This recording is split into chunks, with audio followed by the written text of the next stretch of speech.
Hey guys, CJ here.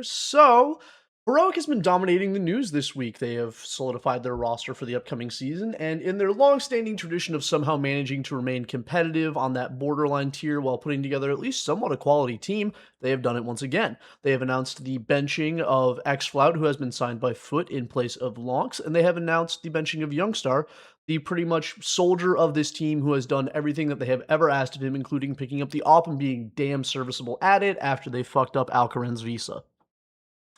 But both of these people were a part of the team for a considerable period of time and showed that they are quality players. Youngstar has announced that he'll be taking a break from competitive pursuits, and I don't blame him. The team has been really all over the place for the past year, but he has done a damn fine job doing whatever they asked of him, and I think he deserves our respect in that regard.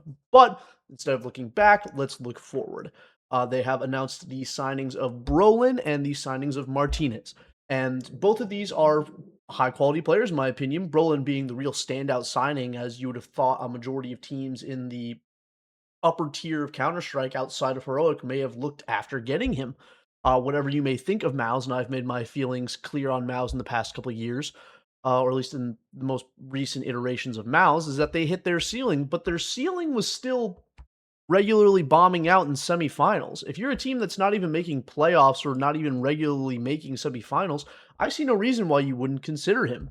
It is a very interesting thing to see, especially considering that, before he went to Mouse, he was kind of in a career dead end. After his very famous stint on Fnatic, where he played with some of the all time greats, he was bought out by NIP and then seemingly entered the NIP graveyard, where, the whole term coined by Launders is that your time on NIP doesn't count, and he was one of the big standout recipients of that. And to see this career renaissance under Mouse as an in-game leader and see his individual form return, it's pretty fantastic to see, especially for a guy who you'd be forgiven for forgetting this, by the way. He's only 24. Brollan's only 24. He is a absolute veteran through and through who has seen all levels of play and has stuck it out this entire time. And he could do a lot for a lot of teams. So to see him land in this heroic roster is actually rather interesting because at this point they're made up of Susp, who I believe is a solid enough anchor. You have Martinez, who I believe who is their opper now, who I believe is actually a fairly underrated opper for a majority of the scene. You would be forgiven for not knowing too much about him. He was the successor to Sun Pius in Movistar Riders when he was bought out by Ents and went on his whole career arc. And has sort of been shadow boxing Sun Pius for a majority of his career. So to see him get this sort of a step up from where he was, because he was in Gentlemates, and I think that that's pretty great to see. I think he could do some standout things and maybe even get a even higher calling than Heroic after a year or maybe even 6 months. He was also potentially considered going to FaZe before they signed Jobin, so he's a looked after prospect, and if he can manage to perform, we might start to see him inch his way towards those truly elite teams. If Wrinkle doesn't work out, he may not be a bad shout, which would be again very funny of him shadowboxing some Pius and going to G2, but whatever. Neither here nor there. Then they still have our main man, Chrisen, from his Heroic days, who was benched for Cadian and now is over here on Heroic doing his own thing. I think he's fine. Standout, not a particularly standout in-game leader, but he does a serviceable enough job in order to be respected.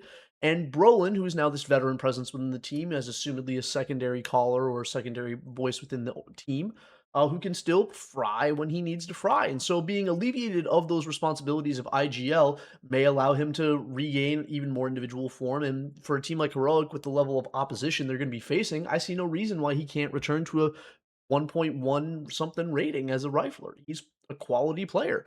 So it is another year, another day, another time where Heroic has had players bought, transferred, changed, chopped, and somehow ended up with a pretty damn solid roster. It's a credit to, the back of house over at Heroic that they're able to maintain this.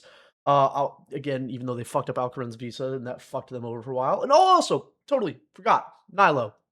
Nilo is on this team after his long, weird period of absence, and he is, the sort of hopefully prodigal son of Swedish Counter-Strike that people are really looking forward to seeing if he can actually hit that next level. He is intended, at least by all measures of anything, he is meant to be the star of this team. So if he can really hit that next level, I think this Heroic roster could be a great platform for pretty much everyone involved. If Chrisen can show that he is a quality in-game leader, if Susp can show his quality as an anchor, if Nilo can show his star factor and his star player potential, with Martinez getting a crack at a higher level of team as a pretty great opper, in my opinion, or at least underrated opper for his level. And with Brollan taking a step down to potentially fry and show that he still has it and maybe earn another higher tier contract. I think this is a great team. I don't think they're going to be a major winning tournament winning trophy contending team, but I could easily see them sneaking into a random playoff here or there. It wouldn't be out of the question. And I think, like I said, it would be a great platform for pretty much everyone on this team involved to hopefully try and earn their next contract. Another change that I did neglect to mention, just out of sheer boop, is that their coach and their analyst have been benched, or I believe he was their analyst, might have been their assistant coach, whatever. Toby is their head coach, has been benched and replaced by Doto.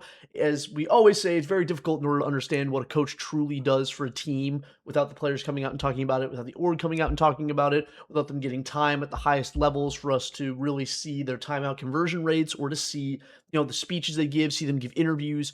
It's really hard to really say, so I can't sit here and go, "Oh, Tobias was terrible. It's good that he's gone. Hell with him." But we can at least be open to the fact that the true back of house at Heroic are open to changes and doing what they need to do to attempt to remain a competitive organization and team within the scene. That's pretty much it for today. I'm going to be going over a lot of these roster moves. There's a lot of them. I'm traveling a lot lately, so I'm going to be doing some rapid fire videos that are on the more minor topics, and maybe a wrap up overall Rostermania video where I rank each of the moves based on personal opinion at the end. But until then, I will see you guys later. Have a great rest of your day. Let me know what you think of this new Heroic roster and who you think the real standouts are going to be. Are they going to actually do anything? Or are they just going to pitter patter their way to another season where changes are potentially made and the more standout pieces are bought, chopped, changed, yada, yada, yada. Have a great rest of your day, guys. I have been CJ.